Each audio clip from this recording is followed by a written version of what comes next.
Hello guys, I want to show you what we are making today. So we are making a hidden little pocket journaling tag.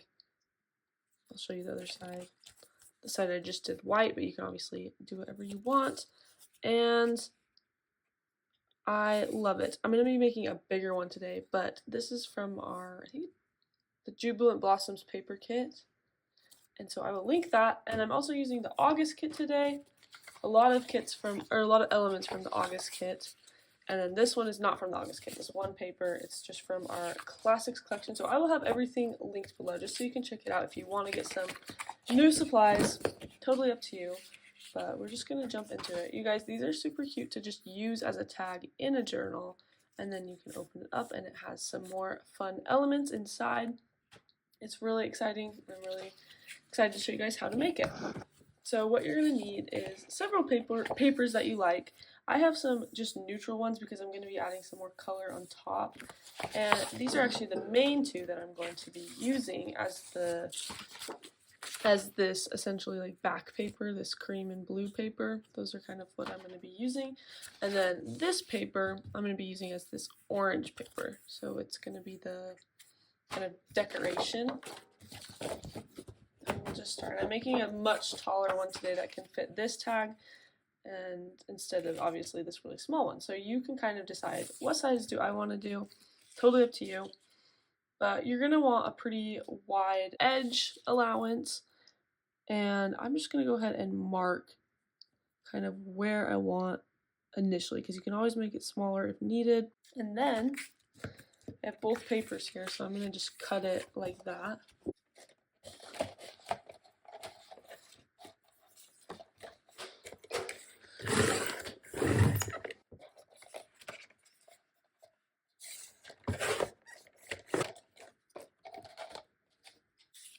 And here are those two papers. And what you're going to want to do at this point is actually embellish them however you want before we glue them together. Eventually they're going to get glued together, but you want to kind of take some time to embellish them all cute. So I'm going to go ahead and do that, and I'll kind of walk you guys through it. And you obviously just use whatever supplies you have on hand. Again, I am using a bunch of things from the August kit, so feel free to check all those out. Okay, and I'm not going to add a backing paper on this one, but I am going to add a backing paper on this one. So I'm just going to, again, create a little bit of a seam allowance and just make a smaller sized paper to go in the middle. Cut it up and ink it. A cutter that I'm just going to add some extra detail with.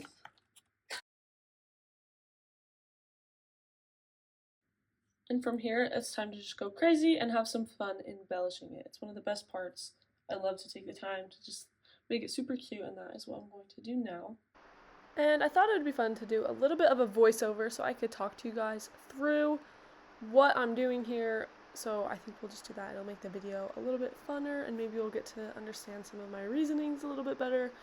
But as you guys can see, I put that background paper just right on top of the paper just to add some detail. I really love adding layers.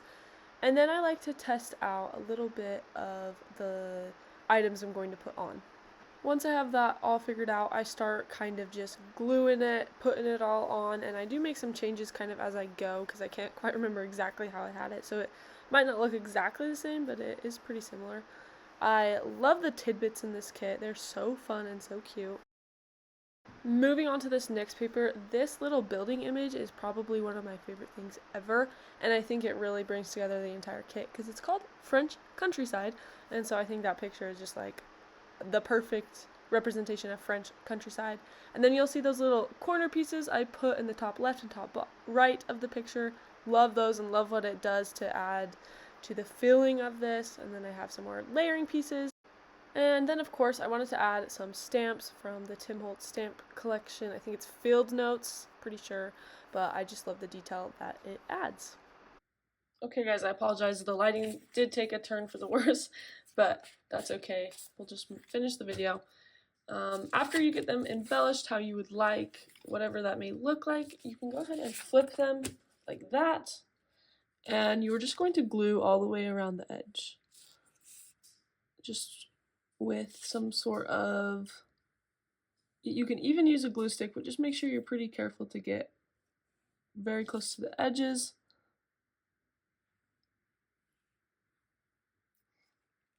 And then you're going to line them up.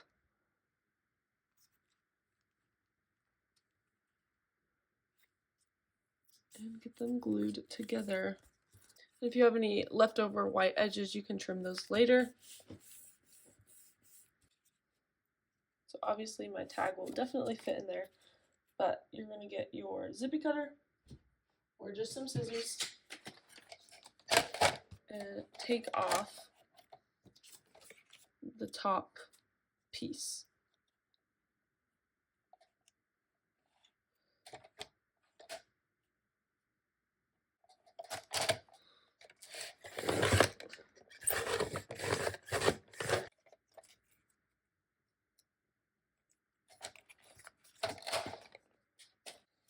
Now you can do a super big deep cut. I just did the very, very top on this one. You can do whatever kind of works for you and your setup, but as you can see, the tag is going to slide right in there. So what you need to do is just make sure you can glue it down. And before I get too carried away, I do want a backing on this tag, so I'm going to get some neutral paper on there and then cut it out.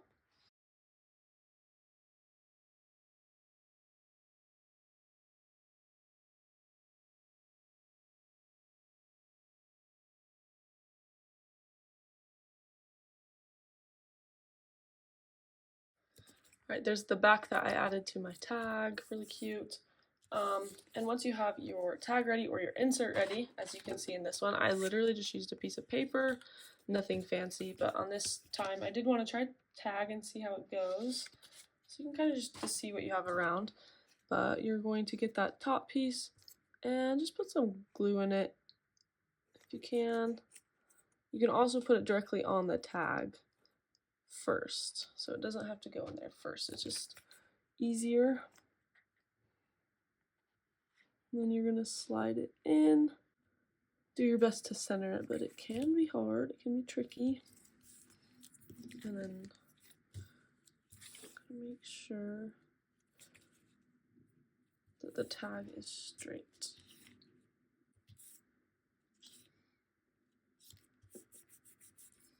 You can put it in there and it'll slide right in. And there's the finished piece. As you guys can see, it's pretty concealed. You wouldn't see it right off the bat, but it is there and you can pull it out. If you do end up making your tag a little bit too big, this piece, you can trim off the edges and that will work just fine. Luckily, I didn't have to do that this time. Another reminder, depending on how you designed your little pocket, you can mix and match it. So for this one, it works really well and it's super cute to see like a little bit of a mix and match. Kind of fun. Obviously with this one, it wouldn't work as good, but just depending on how you design it, you can do that. I hope you guys had a lot of fun watching this video, and I do hope you get the chance to try it. It's a really fun one. Again, I used the August kit and some fun neutral papers. I'll have everything linked below if you're looking to add to your paper crafting supplies. And I hope you guys have a lovely day, and we will see you in the next video.